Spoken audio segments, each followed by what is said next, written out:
Tenían una lucrativa empresa automotriz.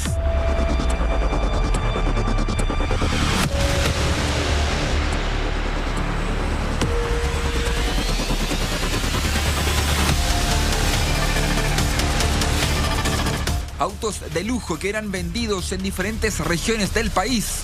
Sin embargo, todo era parte de una estafa. Presta atención a la siguiente nota, porque a lo mejor usted que está en su casa fue una de las víctimas de la banda que hizo de los portonazos una verdadera industria.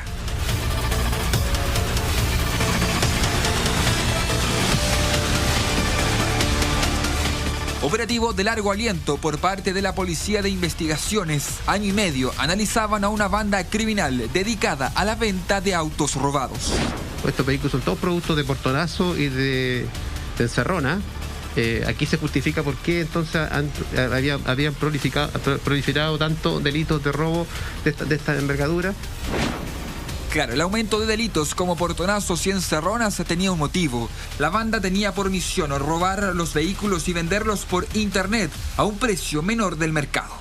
Le hemos llamado a la industria del portonazo, asociación ilícita que trabaja de tal manera que es una organización como una industria que aprovecha todas las falencias de nuestro sistema y en definitiva blanquea vehículos producto de robo con intimidación y violencia para ponerlos en el mercado formal.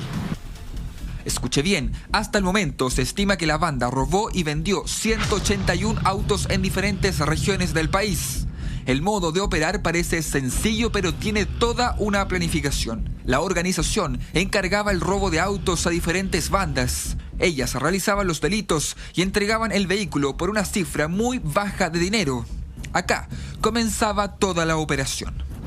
Poder blanquear de manera definitiva el vehículo, lo que se hace es efectivamente tatuarlo, y esto significa modificar los números de chasis y números de VIN, que son los números identificatorios del vehículo, para que coincidan con la factura. Y de esa forma entonces luego pueden ir al registro civil y obtener con la factura y con ese número de chasis y VIN nuevo una patente nueva. El auto era entregado a un sujeto denominado el tatuador. El individuo tenía el papel de blanquear el vehículo, es decir, borrar todo número que comprobara la identidad de este para luego hacer uno nuevo. Que han inscrito alrededor de 180 vehículos. Eso nos da cuenta de que podrían ser 180 víctimas de delitos de robo con intimidación o violencia. Y además, hasta ahora tenemos aproximadamente 90 víctimas de estafa, que son los compradores de buena fe. Con este paso realizado, los integrantes usaban palos blancos para ir a inscribir el vehículo al registro civil y al servicio de impuestos internos. Se aprovechaban de la vulnerabilidad del sistema para dejar el auto con los papeles al día y listo para ser vendido.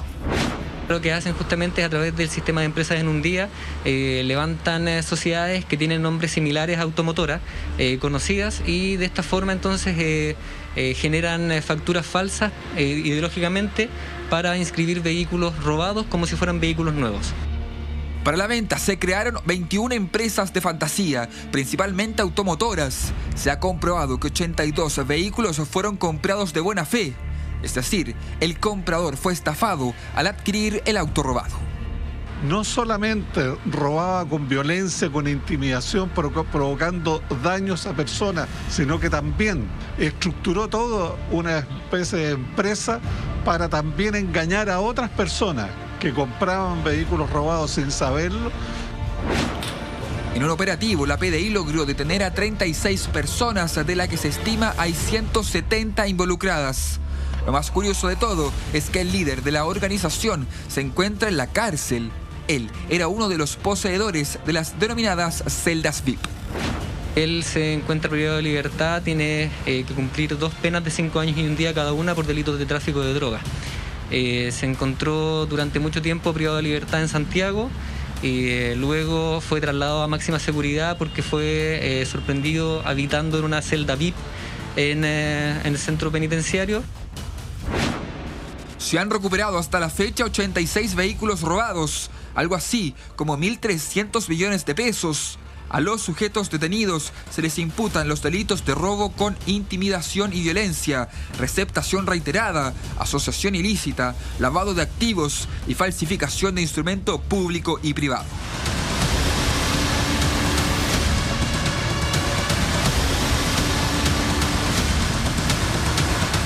una verdadera industria del portonazo. La venta de estos autos proliferó su robo. La investigación continúa. Aún hay muchas víctimas que aún no han encontrado su vehículo y otras que desconocen que manejan uno robado. Cuando muchos creíamos que los portonazos eran para cometer otros delitos, para entretenerse y carretear un fin de semana, para transformarlos y llevárselos a Bolivia como autos chutos, no. Descubrimos una organización gigantesca, 170 involucrados, hay 36 detenidos y el líder desde la cárcel, tenía una de las celdas VIP, hacía lo que quería. La verdad es que es una industria multimillonaria en donde el personaje clave es el tatuador. Germán, es impresionante cómo incluso lograban blanquear estos automóviles y estafar a compradores que sin saberlo compraron autos que eran robados. Exactamente, como ha sucedido en distintas partes de Chile. Estamos acostumbrados a que ocurra en el norte de nuestro país, pero también aquí esta banda criminal lo hacía con el sur, en el sur de nuestro país, mejor dicho, afectando a personas inocentes, evidentemente, que nunca más vieron aparecer su auto, y también estafando a quienes compraban autos que pensaban ser legales y resultaban ser completamente falsos o alterados. La industria del portonazo, como bien dice el titular de la nota. Vamos a tomar contacto de inmediato con un consultor en seguridad, se llama Sidney Houston, ha estado con nosotros anteriormente en el programa. ¿Cómo estás, Sidney? Gusto saludarte a esta hora del día. Hola, gusto saludarlos a todos al panel. Gracias por la invitación. Sidney, ¿cómo es que lo hacían para que una persona cualquiera buscaba un modelo de automóvil, una marca en particular, llegaba a estas automotoras y no se podía dar cuenta que era una nueva identidad la del automóvil, que el automóvil parecía realmente sacado de la fábrica? Bueno, usted bien dice la nota, digamos, la industria del delito en el mundo y sobre todo en Chile, así como avanza la tecnología, también avanza a pasos agigantados. Nosotros partimos de una premisa quizás un poco errada, donde pensamos que el delincuente es tonto. Claro. Para nada, el delincuente es tremendamente inteligente y tiene tiempo además en la cárcel, ya que tiene todo el acceso de tecnología. Yo no sé por qué en Chile todavía las cárceles tienen acceso a teléfono, esto es impresionante, a estar pensando cómo hacer delitos. También partimos de otra premisa, que las cárceles pueden ser lugares quizás para uno que ni pase, digamos, entra a la cárcel, puede ser un lugar muy poco cómodo para mí o para cualquiera de nosotros, pero sí para algunos son lugares de alto confort. En la misma nota se escuchábamos que esta persona estaba en una cárcel, en una celda VIP, por eso fue trasladada. Entonces, tienen tiempo y también acceso a internet donde van importando delitos. O sea, no hay que viajar a ningún lugar a través de las redes o el internet para ver cómo están haciendo este tipo de delitos. Y si sumamos a eso la tecnología de poder suplantar identidad de vehículos con escáner de sus placas patentes, de sus documentos, de documentación del vehículo, con poder modificar los números de serie, es más fácil de lo que uno cree, digamos. Y ahí se producen estas grandes bandas que se lucran con robar. Y me llama mucho la atención esto de que en el sur chileno lo hacían, claro, porque las personas en estas localidades son más personas de bien, no viven en otro, quizás en otro ritmo de vida, por lo tanto el tema de pensar siquiera que van a ser víctimas de una estafa o de su vehículo es muy raro. Es que además estos tipos eran tremendamente profesionales, o sea, para que hayan más de 160 personas involucradas y solo 36 detenidos, es una industria de tomo y lomo, en donde cada uno tenía un rol fundamental, desde los que hacían el portonazo hasta los que llegaban, el tatuador, que le daba una nueva identidad al automóvil. No era que le borrara el número de chasis y que uno al mirarlo dijera, esto está raro, puede ser robado. No, se veía una nueva identidad, creaban un auto completamente nuevo, inscrito en el registro civil. Entonces, estos tipos tenían una industria que era muy compleja de poder desbaratar, porque claro, la gente cae porque lo vio en un portal, estaban los papeles limpios, el chasis coincidía, no había nada que alertara respecto de que esto eran autos robados. Claro. Pero esto también te habla de un sistema tremendamente vulnerable, porque son 21 empresas de fantasía las que ellos formaban. Entonces, algo también está pasando como en la contraparte. Por un lado tienes el delincuente, que es el que roba, pero pero por otro lado, un sistema vulnerable que no saltó ninguna alerta y que permitió que cuántos autos son los que, más de 80 autos, son los que fueron vendidos y que eran robados. Entonces, aquí también hay dos cosas que están mal. Claro. Exacto, ustedes bien lo dicen, y ahí donde tenemos que pedir que los fabricantes de vehículos aumenten la seguridad de identificación de sus propios vehículos, un ID personal, tenemos códigos QR como estás viendo ahí en el GC, claro. Tantas cosas que podemos ver y que estaban a la mano. O sea, si yo tengo un código QR que la empresa, la fabricante lo llegue a Chile, en este caso en nuestro país, y que los compradores, que somos al final las víctimas, tengamos también alguna herramienta de poder de nosotros verificar, porque somos confiados y en eso se basa la inteligencia del delincuente. Por lo tanto, son las asociaciones chilenas que deben pedir a las automotoras, a los fabricantes de vehículos, que aumenten sus márgenes, sus niveles de seguridad. Claro. Porque si no, está haciendo un negocio muy lucrativo y muy difícil de detectar, porque lo que estamos viendo hoy día, quizás en estos minutos está pasando. Sí, se la estamos haciendo muy fácil al delito. Es cosa de llegar y abrazarse. Mira, tomamos contacto con Ignacio Oliva, periodista que hizo el informe completísimo respecto de esta industria del portonazo, Nacho, para que nos explique un poco cómo es este modus operandi, cuál es el rol del que roba el automóvil, del que estafa para conseguir el automóvil, luego se lo pasan al tatuador, el tatuador hace todo un menjunje con el automóvil para que aparezca como nuevo y finalmente lo entregan en venta en unas automotoras de fantasía. ¿Cómo era el operativo de esta banda para robar todos estos automóviles? Hola Eduardo, hola muchachos, así es, bien lo dice el nombre del operativo. Esta era prácticamente una industria de cómo operaban estos sujetos. Se estima que hay cerca de 170 personas involucradas, fueron 36 detenidos, donde también se pudo determinar que el líder de toda esta organización, bien lo decía el informe, era una persona que se encontraba privada de libertad, que estaba cumpliendo una condena y que incluso ya se le había determinado que él estaba en una cárcel VIP, por eso fue trasladado desde Colina, donde se encontraba en esa instancia, hasta el sector de Puerto Montt. Cuando se realizó la detención, cuando se fue a allanar en la celda de esta persona, se le encontraron 2 teléfonos celulares. Esa era una de las formas que tenía para comunicarse con los demás miembros de esta banda delictual, y como tú bien lo decías, ¿cómo operaba?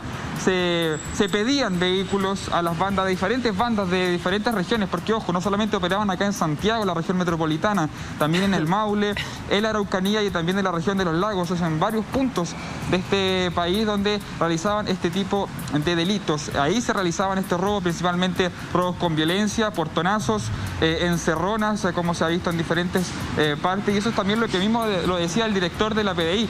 A lo mejor por eso había proliferado el delito del robo con vehículo, porque estaba siendo bastante lucrativo para estas bandas delictuales, quienes le vendían este vehículo a estas bandas a un precio obviamente bastante reducido, muy módico. Estaban comprando esta organización un auto robado y después era traspasado a este sujeto denominado el tatuador, que era un engranaje principal de toda esta organización, era un punto clave en la estructura de cómo operaban y cómo finalmente se enriquecían estos sujetos, porque como bien lo mencionaba la Julia, blanqueaban este vehículo, blanqueaban todo este vehículo para posteriormente darle una nueva identidad, inscribirlo a los distintos organismos estatales, como el Servicio de Puestos Internos y también el Registro Civil. Ojo, ahí también se tiene que investigar si hay algún vínculo a lo mejor con integrantes de estas organizaciones que a lo mejor facilitaban esta situación, pero de momento se establece que serían el blanqueamiento de estos papeles que coincidían con esta nueva identidad del vehículo, y posteriormente la vendían a gente de buena fe que lamentablemente caía, lo encontraba por internet en estas automotoras falsas, estas automotoras truchas, como se le mencionó en la nota, porque tenían nombres de automotoras bastante conocidas, y de esa manera finalmente la gente caía, confiaba, compraba este vehículo y después se percataba que todo esto era parte de una estafa, que el vehículo era robado, lamentablemente, y que tenían que entregarlo porque todo esto era parte de una investigación por parte de la Policía de Investigaciones, muchachos. Si eran envió hasta para eso, utilizaban nombres de reconocidas y prestigiosas automotoras de nuestro país, le cambiaban algunas letras Y cosa que si uno lo lee rápido, uno piensa que es la otra, la conocida, y se confía y finalmente hasta eso se aprovechaba. Ahora, ¿cómo operaba esta verdadera industria? Por encargo, por ejemplo, el líder que estaba en Colina 1, en esta celda VIP, decía, me están pidiendo un Mercedes-Benz de tal modelo, o llegaban estas bandas con lo que alcanzaban a robar y ahí lo iban revendiendo. Claro, según se pudo determinar, eran dos formas. Uno, que sea un vehículo por encargo por parte de los líderes que solicitaba vehículos de alta gama. Se veía ahí en la mesa de evidencia, si se puede mencionar, en el lugar, en el cuartel de la Policía de Investigaciones, que eran autos de verdad bastante caros. Incluso habían autos de marcas exclusivas. Habían Porsche, BMW, Mercedes-Benz, camionetas también de un alto valor monetario, que se encargaban o eran de la otra forma, que llegaba una banda que ya conocía a estos sujetos, que había realizado un robo y prácticamente le ofrecía este vehículo para la venta para que posteriormente fuera vendido a través de diferentes automotoras falsas que hay que determinar. Varias de ellas son cerca de 21 empresas de fantasía que se crearon, y de esa manera se estafó a cerca de 180 personas. Lamentablemente se han recuperado cerca de 80 vehículos y se ha determinado que 86 personas fueron víctimas de esta estafa. O sea, hay más de 100 autos que andan circulando por nuestro país sin saber sus dueños que esos automóviles son robados y que probablemente se los van a quitar. En cualquier momento. O sea, cosa que le hagan un control a un automóvil. Este es uno de los tantos que, ¡pum!, se lo van a quitar y esa persona no tiene a quién alegar. Es que se ha trabajado mucho en la integración de la información. Porque mientras más integrada está la información del registro civil, con el trabajo que hacen las automotoras, con los números de chasis, la verdad que estas bandas se han aprovechado también de la oportunidad de que haya porcentajes de información repartidos por diferentes oficinas públicas y semipúblicas, y esos espacios son siempre utilizados por los delincuentes. Y yo tengo entendido que hubo un tremendo esfuerzo, a lo mejor ahí el especialista nos puede ayudar, para poder integrar toda esa información, que existiera un registro, una suerte de banco donde se pudiese rápidamente consultar respecto de autos, su número de chasis, las piezas, en fin, el detalle. Y yo no sé si se ha concretado o no. ¿Cuán integrada está hoy día la información de los autos robados en Chile? José Antonio, técnicamente las bases de datos en Chile costaron mucho unificarlas. Creo que todavía estamos un poco con respecto a la unificación de base de datos entre Carabineros y la PDI, que está a cargo del Ministerio del Interior, y que empezamos ese tema el año 1996 a poder sumar lo mismo. O sea, que la PDI y en ese momento Investigaciones de Chile y Carabineros sumaran exactamente lo mismo, y eso está a cargo del Ministerio del Interior, y ha existido mucha polémica con respecto a ese tema. Respecto al tema del robo de vehículos, la sección de encargo búsqueda de vehículos de Carabineros, que es el CEP, mantiene información cruzada y al día respecto a los vehículos. Por lo tanto, es súper importante hacer un llamado a nuestros telespectadores a que la denuncia se haga inmediatamente. O sea, ¿por qué? Porque cuando hace uno la denuncia, nosotros, el afectado puede pedir el número de encargo. O sea, que va a ser, por ejemplo, hasta en el mes 10, va a ser 1740-10-2000. Tener ese número de encargo, porque eso no podemos hacer seguimiento. Debemos, y ojalá tenga una plataforma donde los conductores o los compradores de un vehículo usado o nuevo podamos ingresar la patente del vehículo y que salga en línea. Yo creo que tenemos un paso que el Estado está al debe a ese respecto. Es que ahí sí me gustaría retomar lo que decía la Conia, lo vulnerable que es el sistema. Porque por más que hayan hecho un trabajo de joyería, esos autos tuvieron que en algún momento ser importados. En Chile no se fabrican autos, en Chile no se arman autos, desde los 70 en Arica, cuando se armaban los autos, los 80. Pero entonces, ¿cómo aparece un auto mágicamente de la nada? Y no estamos hablando de uno, estamos hablando de 180. Entonces, por más que tengan los papeles, el registro ya, pero este auto, la factura de importación, ¿cómo llegó a Chile? ¿Dónde está? Y eso acá brilló por su ausencia. Lo que pasa cuando son vehículos segunda o tercera mano o comprador, ya no se pide la factura. Eso solamente va con de acuerdo, pero ¿cómo lo hicieron para inscribir un auto? Aunque haya tenido 3 compradores anteriores, tienes que tener la inscripción, o sea... Pero buen punto, la factura nos podría dar una trazabilidad imposible de cambiar, ¿o no? Exacto, si tenemos la factura, esa trazabilidad sería importante. O sea, ¿cómo uno no compra con factura? Porque el vehículo está usado y ninguna compraventa le entrega la factura porque quizá ya el primer dueño la perdió. Pero ojalá tenerla, digamos. Pero por eso te digo, para poder importante. inscribir este auto, porque lo que hacían esta industria era inscribir un auto que no existe. Claro, Entonces, para inscribirlo por primera vez, tenían que tener una factura. claro.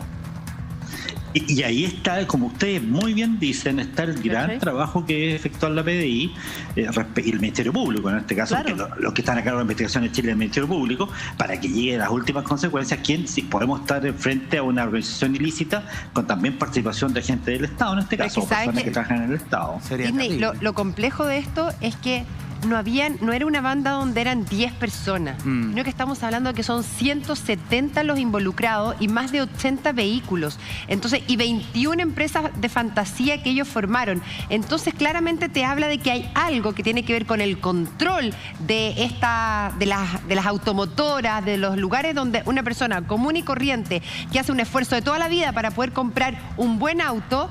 Y finalmente el sistema como que te lo permite que perdón por la expresión, pero ya lo voy a decir de manera más elegante, que te frieguen. Sí. Que te Por no embarren. decir que te callen. Claro. El sistema te permite al final eso, porque no estamos hablando de que fueron 4 o 5 autos, estamos hablando de casi 100 autos, 170 involucrados, que todo esto se lideraba desde la cárcel.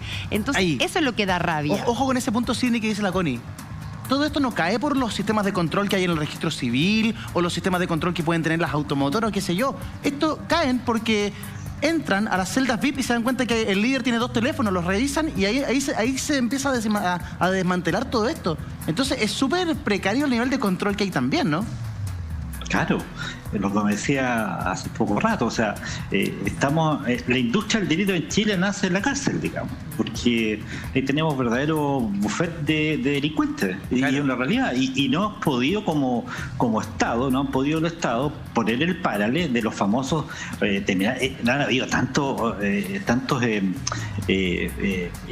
tratar de poner sistemas de bloqueo de antenas, de celular, y no han podido lograrlo. Sí. Entonces, de repente es interesante ir a la experiencia internacional sin viajar, porque no es necesario gastar plata para viajar, no se mete en YouTube y tan simple como ver qué es lo que están haciendo las otras policías, gendarmería, otros sistemas carcelarios del mundo para inhibir Claro. las señales de los delincuentes. Vemos como hasta, aparecen, perdóname, pero aparecen en TikTok, aparecen delincuentes dando Sí. o sea, ¿de qué estamos hablando?